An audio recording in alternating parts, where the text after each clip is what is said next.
por cada segundo, provocando así una situación de ainda mayor confusión, caos e falta.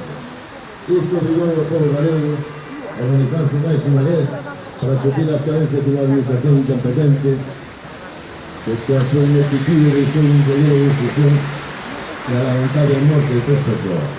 Unha situación que é intolerable en Galicia.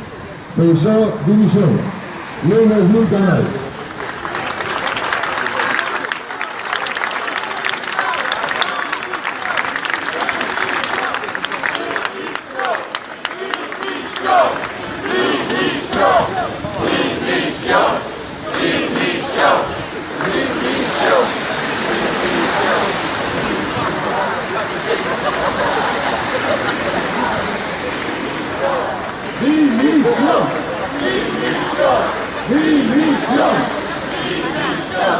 División.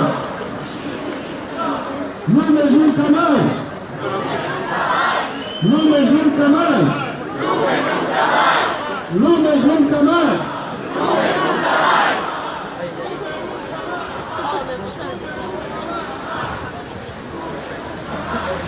Lunes nunca más.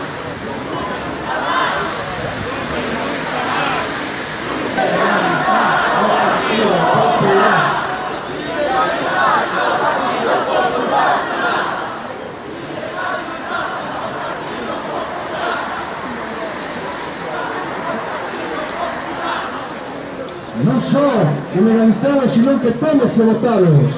Lembrade que o noso presidente, o que dice ser noso presidente, estaba en Madrid, tiña un problema na cabeza, que era Cataluña e o desfile militar, en canto aquí a nosa xente estaba non só sufrindo, sino acabando morrendo moito algunos deles. Aquí, e como un decía Xisito, a menor saída é botar na culpa aos nosos irmáns de Portugal. Por tanto, claro que sí, Feijóo dimisión!